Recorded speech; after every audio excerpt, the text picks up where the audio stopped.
Welcome back to our channel. আজকে চলে এলাম একটা নতুন ব্লগ নিয়ে। তবে এটা কিন্তু একদমই রিসেন্ট ব্লগ নয়, এটা আগের বছর নভেম্বরে আমাদের একটা ট্রিপের ব্লগ। এটা ছিল আমাদের ফার্স্ট ট্রিপ, মানে উইদাউট ফ্যামিলি আমাদের ফার্স্ট ট্রিপ। একটা গ্রুপের সাথে গেছিলাম, সব ডিটেলস শেয়ার করছি। তো এটা ছিল সেই ব্লগটা যেটা আগের বার নভেম্বরে আমরা গিয়েছিলাম, কিন্তু এই ব্লগটা শেয়ার করা ছিল না, তাই মনে হলো এবার এটা শেয়ার করা যাক। তো এটা ছিল একটা মিউজিক্যাল ট্রিপ, আবার পাহাড়, মানে একই সাথে মিউজিক পাহাড় সব। তো আমরা দেখলে প্যাকিং করে বেরিয়ে গেছি। শিয়ালদা স্টেশন থেকে আমাদের জার্নিটা স্টার্ট হলো। আমরা উঠেছিলাম কাঞ্চনকন্যা এক্সপ্রেসে, আর আমরা নেমেছিলাম পরদিন সকালবেলা মালবাজার। মালবাজার থেকে আমরা গেছিলাম কালিম্পংয়ের রিয়েলবং বলে একটি গ্রামে। ওখানে রয়েছে ওয়েস্ট বেঙ্গলের একমাত্র রিভার ক্যানিয়ন। সেই রিভার ক্যানিয়নের ট্রেকটা ছিল আমাদের। আর ট্রেকের সাথে এটা তো ছিল একটা মিউজিক্যাল জার্নি, তোমাদের বললাম। মানে আমাদের মনে হয় না কি বন্ধুদের নিয়ে পাহাড়ে গান বাজনা একটা রাত কাটানো অসাধারণ এক্সপিরিয়েন্স হবে। এখানে কিন্তু নিজেরা গান বাজনা করবো বটে, কিন্তু সাথে সিঙ্গার্সরা যাচ্ছেন, এটা একটা অন্যরকম অনুভূতি। আমাদের ফার্স্ট দিন রাতে পারফর্ম করেছিলেন ঋষি পান্ডা, আর সেকেন্ড দিন পারফর্ম করেছিলেন দেবদীপ মুখার্জি। তো পাহাড়ের বুকে এক্সপিরিয়েন্সটা কিন্তু অসাধারণ। এটা ইজি ফিজো গ্রুপের একটা প্রোগ্রাম ছিল, যেটার নাম ছিল রেশম ফিরিরি। এটা ওদের থার্ড রেশম ফিরিরি ছিল। এই রেশম ফিরিরি প্রোগ্রামের মেন আকর্ষণটাই হচ্ছে যে ট্রিপের সাথে সিঙ্গার্সরা থাকবেন এবং তারা পারফর্ম করবেন একটা মিউজিক্যাল নাইট। তো এই যে আমরা ধরো সকাল হয়েছে আর দেখতে পাচ্ছ উত্তরবঙ্গে পৌঁছে গেছি, চা বাগান পাহাড়। এটা যতবারই উত্তরবঙ্গে যাই না কেন, এই টাইমটা কিন্তু ভীষণ স্পেশাল। কি সকালবেলা ভোরবেলা ঘুম থেকে ওঠার পর জানলা খুলে দেখব যে এই চা বাগানে পৌঁছে গেছি, পাহাড় এসে গেছে। পাহাড় ভালোবাসে এরকম মানুষদের কাছে উত্তরবঙ্গ বোধহয় পুরনো হয় না, তাই না? তো হ্যাঁ, যেটা বলছিলাম এই ট্রিপটার স্পেশালিটি কীরকম ছিল। তো যাওয়ার রাস্তাটা দেখলে বুঝতে পারবে, খুব রিমোট অঞ্চল, সেরকমভাবে খুব একটা বেশি ট্যুরিস্ট যায়ও না এখনও। তো রাস্তা আগের বছরের, যেহেতু বললাম ভিডিওটা আগের বছরের রাস্তার অবস্থাটা দেখাচ্ছি, মানে জাস্ট তৈরি হচ্ছে এরকম অবস্থায় রয়েছে, বেশ রিস্কিও ছিল রাস্তাটা। সেরকম রাস্তা দিয়ে পৌঁছেছিলাম, এবং ওই যে ক্যাম্পটাতে আমরা ছিলাম, একটা হোমস্টে, আমরা ছিলাম টেন্টে, কিন্তু হোমস্টের কিছু রুমসও ছিল। তো ওখানে নেটওয়ার্ক প্রায় নেই বললেই চলে। মাঝে মাঝে দিনের 1-2 টাইমে নেটওয়ার্ক আসলে বাড়িতে কন্ট্যাক্ট করতে পারি, আদারওয়াইজ আমাদের কারোর ফোন বাজছে না, কোনো ইন্টারনেট নেই, মানুষজন ফেসবুক ইউটিউবে বিজি নয়। তো সবাই অ্যাট দ্যাট মোমেন্ট ওই জায়গাটায় প্রেজেন্ট আছে। আমাদের রিয়েল লাইফে এখন কি চলে, মানে আমরা বাড়িতে পাশাপাশি বসে থাকলে বা একসাথে ডাইনিং টেবিলে খেলেও যে যার মোবাইলে বিজি হয়ে পড়ি, খুবই বাজে জিনিস যদিও সেটা, কিন্তু হয়ে যায়। কোনো না কোনো কাজের মেসেজ এসে যাচ্ছে, অথবা অভ্যেসবশতই আমরা রিলস দেখে চলেছি, এরকম হয়ে যায়। তো আমরা পুরো টাইমটা নিজেদের পাশের লোকটাকে দিতে পারি না, বা সেই কনসেন্ট্রেশনটাই থাকে না আমাদের। কিন্তু এই রকম একটা ট্যুর যেখানে পুরো রিমোট অঞ্চল, কোনো রকম কোনো ডিস্ট্রাকশন নেই, সেখানে কিন্তু আমরা পুরো টাইমটা ওই জায়গাটাতেই ছিলাম। যত লোক মিলে গেছিলাম, 20-25 জনের বেশি ছিলাম আমরা, সবাই কিন্তু অ্যাট দ্যাট মোমেন্ট ওখানেই প্রেজেন্ট ছিলাম। এটা আমার অসাধারণ লেগেছে। তো তোমাদের কার কার এরকম ডিস্ট্র্যাক্ট হয়ে যেতে একদম রিমোট অঞ্চলের ট্যুরে যেতে ভালো লাগে? আমাদের ট্যুরটা উইকেন্ড ট্যুর ছিল, মানে ধরো স্যাটারডে নাইটে রওনা দিলাম, স্যাটারডে নাইট নয়, আমরা ফ্রাইডে নাইটে রওনা দিয়েছিলাম, আর স্যাটারডে সানডেটা থেকে আবার মানডে ব্যাক করা। জাস্ট 2 দিনের ট্যুর, কিন্তু যেহেতু কোনো ডিস্ট্রাকশন নেই, টিভি নেই, মোবাইল নেই, কিচ্ছু নেই, লাইভ মিউজিক পারফরমেন্স আর পাহাড়ের নির্জনতা উপভোগ করা আর ট্রেকে যাওয়া, সেই সব মিলিয়ে যেহেতু 2 দিনটা কেটেছিল, তাই 2 দিনটাকে কিন্তু প্রায় 1 সপ্তাহ মনে হয়েছে আমার। ফিরে এসে মনে হয়নি যে এই গেলাম আর এই ফিরে এলাম, কারণ আমরা যখন ফোনে টোনে বিজি থাকি বাড়িতে, তখন খুব আনমাইন্ডফুল থাকি। সো পুরো টাইমটা আমাদের পাশের লোককে দেওয়া হয় না, পুরো টাইমটা আমরা নিজেরাই ফিল করতে পারি না কোথা দিয়ে টাইম চলে যায়। কিন্তু ওখানে যেহেতু পুরো টাইমটা আমরা ওখানেই প্রেজেন্ট ছিলাম, তাই মনে হয়েছে ফিরে আসার পর মনে হয়েছে অনেক দিন থেকে এলাম। আর একটা অসাধারণ ব্রেক, সারাক্ষণ কাজের ফোন আসছে, এই আসছে ওই আসছে, মানে আমরা ঠিক ছুটির দিনও ছুটির মতো করে কাটাতে পারি না, কিন্তু ওটা ছিল আমার জন্য একটা পারফেক্ট ব্রেক। এবার আমরা নেমে গাড়ি করে রওনা দিয়ে দিয়েছি কালিম্পংয়ের উদ্দেশ্যে।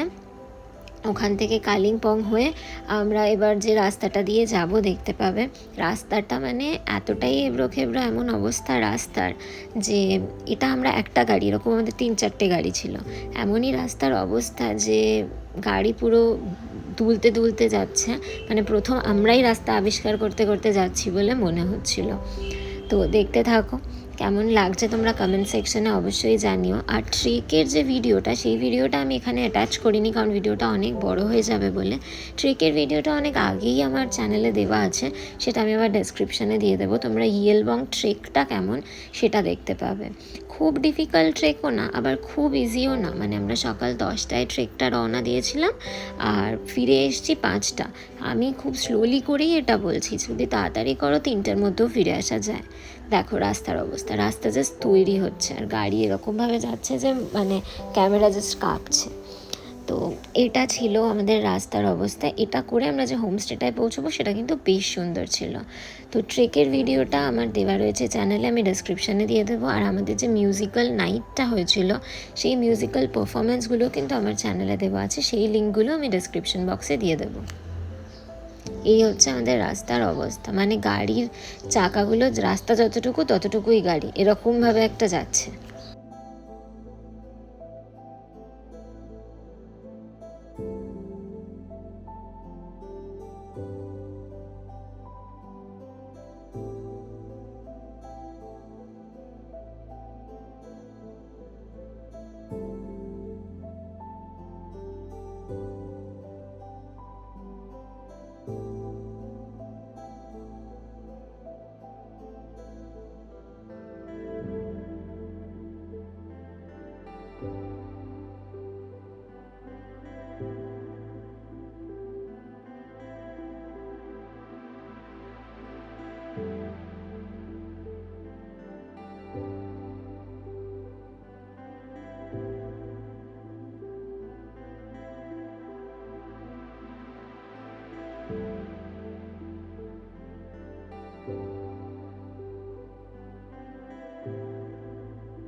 ফাইনালি আমরা আমাদের হোমস্টেতে পৌঁছে গেছি। এটা হচ্ছে আমাদের ইয়েলবংয়ের হোমস্টে।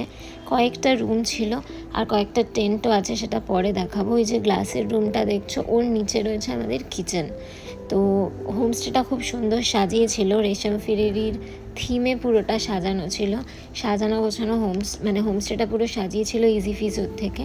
তো খুব সুন্দর সাজানো ছিল, সাজানোটা দেখতে পাবে। আর এত খাটনি করে এখানে পৌঁছাবার পর হোমস্টেটা দেখে জাস্ট মন ভরে যাবে, এত সুন্দর ছিল হোমস্টেটা।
যেদিন পৌঁছলাম সেদিনটা আমাদের অলমোস্ট রেস্ট ছিল। সেই দিনটা আমরা সারাদিন ক্যাম্পে থাকলাম, গিয়ে আমরা ওখানে লাঞ্চ করলাম, ব্রেকফাস্ট রাস্তায় করে নিয়েছিলাম, গিয়ে ওখানে লাঞ্চ করলাম। সেদিন ইভিনিংয়ে ছিল ঋষি পান্ডার মিউজিক্যাল পারফরমেন্স। তো খুবই ভালো, দাদা সব রকমের গান গাইছিলেন, হিন্দি বাংলা সব রকমের, আর নস্টালজিক পুরনো গান। সো নিজের প্রিয় মানুষের সাথে ওখানে গেলে কোনো ডিস্ট্রাকশন নেই, মানে জাস্ট শান্তি যাকে বলে, পুরো শান্তি ছিল। এটা ছিল আমাদের লাঞ্চ, দেখতে পাচ্ছ। পাহাড়ে গেলে এই সব খাবারই অমৃত বলে মনে হয়। তো এই হোমস্টেটা ঘুরে ঘুরে দেখাচ্ছি। এরপরে আমাদের মিউজিক্যাল নাইট শুরু হবে, রাতের ডেকোরেশনটা দেখতে পাবে। তারপরের দিন সকালবেলা আমরা বেরিয়ে গেছিলাম আমাদের ট্রেকের জন্য। ব্রেকফাস্ট করে, নুডলস ব্রেকফাস্ট করে আমরা বেরিয়ে গেছিলাম ট্রেকে। বললাম 10টার দিকে বেরিয়েছিলাম, আর ফিরতে ফিরতে আমার 5টা হয়ে গেছে। 5টায় ফিরে তখন তো আর পা নড়ছে না, এটা আমার ফার্স্ট ট্রেক ছিল। তো খুবই মানে আমাকে যে টেনে টেনে পৌঁছানো হয়েছে শেষে, মানে যাওয়ার সময় তো আসলে এনার্জিও বেশি থাকে, আর নিচের দিকে নামতে হয় এখানে যাওয়ার সময়। মানে হোমস্টের যে বেড়াটা দেখছো, এই যে এখান দিয়ে যে গরুটা হেঁটে যাচ্ছে, এখানে একটা দরজা খুলবো, খুলে এই যে নিচের দিকে খাদের দিক দেখা যাচ্ছে, এই দরজাটা খুলে খাদের দিকে নামা শুরু করব। নামতে নামতে আমরা রিভার বেডে পৌঁছে যাব। সেখান থেকে রিভারটাকে ফলো করে আমরা ক্যানিয়নে যাব। ক্যানিয়নের একটা এন্ড পয়েন্ট অবধি যাওয়া যায়। সেখানে গিয়ে আবার ওই পুরো রাস্তাটা ফলো করে আমাদের ব্যাক করে হোমস্টেতে ফিরতে হবে। এটা হচ্ছে ট্রেক রুট। তো প্রথম দিকে যখন নেমেছি তখন তো নামার সময় নিজের উপর কন্ট্রোল থাকে না, না প্রথম তো নামা, মানে খাদের দিকে যাচ্ছি, তো নামার সময় হুড়ুর হুড়ুর করে নেমে গেছি। কিন্তু এই ওঠার টাইমে তো মনে হচ্ছে রাস্তা আর শেষ হচ্ছে না। ফিরে এসে সেদিন প্রচণ্ড পায়ে ব্যথা হয়েছিল। এই দেখো, রাতের বেলা আমাদের হোমস্টেটা এরকমভাবে সাজানো হয়েছে। চারপাশে আর কোনো হোমস্টে নেই, কোনো আলো নেই, মানে একদম নিশ্ছিদ্র অন্ধকার, ঝিঝি পোকার ডাক, আর তার মাঝখানে এরকম সুন্দর সাজানো। আর ঋষি পান্ডাদার ভয়েসে অলিরও কথা শুনে বকুল হাসে, আর পাশে ধরো তোমার প্রিয় মানুষ। মানে আর কিছু চাই না, এটা হচ্ছে পারফেক্ট অ্যাম্বিয়েন্স। মানে খুব খুব ভালো এক্সপিরিয়েন্স। 1 বছর পর আমি এক্সপ্লেন করতে গিয়ে মনে হচ্ছে আবার ওখানে পৌঁছে গেছি। সো আমার দারুণ এক্সপিরিয়েন্স হয়েছিল। দেখতে থাকো তোমাদের কেমন লাগছে চারপাশের সাজানোটা। ইজি ফিজোর গোটা আয়োজনটাই ভীষণ সুন্দর ছিল।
এই টেন্টগুলোতে আমরা ছিলাম। এই টেন্টগুলো আলাদা করে অর্গানাইজ করা হয়েছিল, ওই রুমগুলো ছাড়াও এগুলো ছিল টেন্ট। তো এই টেন্টগুলোতে আমরা সবাই ছিলাম। আর টেন্টটা উপর দিকে, আর এই বাঁশের সিঁড়িটা দিয়ে আমাদের নিচে নেমে যেতে হয়। নিচে 4টে কমন টয়লেট আছে, যারা টেন্টে আছে তাদের জন্য এই টয়লেটসগুলো, আর যারা রুমে আছে তাদের তো অ্যাটাচ বাথরুম রয়েছে। তো আমাদের এই গোটা ট্রিপটার জন্য, মানে এই গোটা ট্রিপটায় ট্রেনের যে ভাড়াটা, ট্রেন ফেয়ারটা আমাদের নিজেদের মতো করে কেটে নিয়েছিলাম। কে স্লিপারে যাবে, কে এসিতে যাবে, যে যার নিজের মতো করে কেটেছিলাম।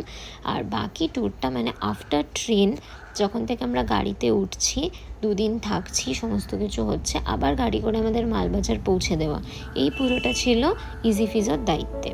তো এটা ওরা নিয়েছিল আমাদের এই পুরো 2 দিনের জন্য। আগের বছর আমাদের কস্টিং পড়েছিল 6000, আর এই মিউজিক্যাল ট্রিপ, ট্রেকিং সব ইনক্লুডেড। আর যারা রুম নিয়েছিল তাদের পড়েছিল 7000 পার হেড।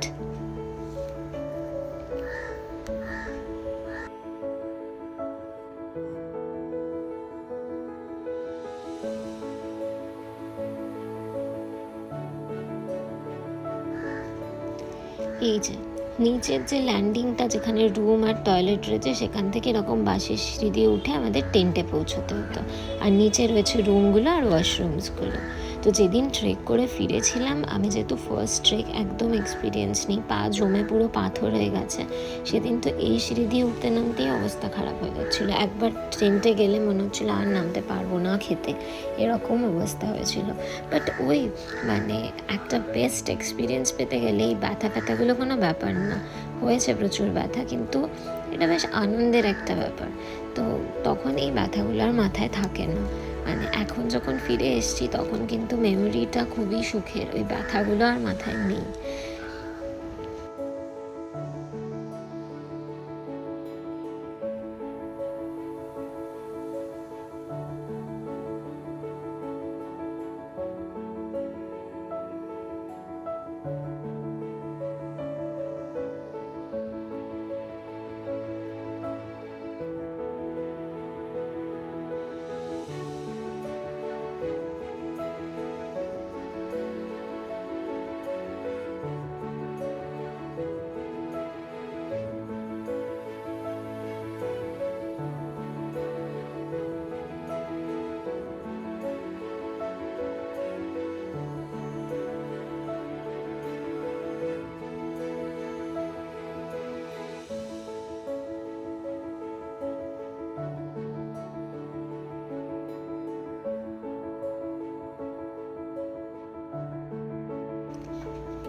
এই যে নিচের দিকের দরজাটা দেখছো বেসিনের পাশে, এটা ছিল আমাদের কিচেন।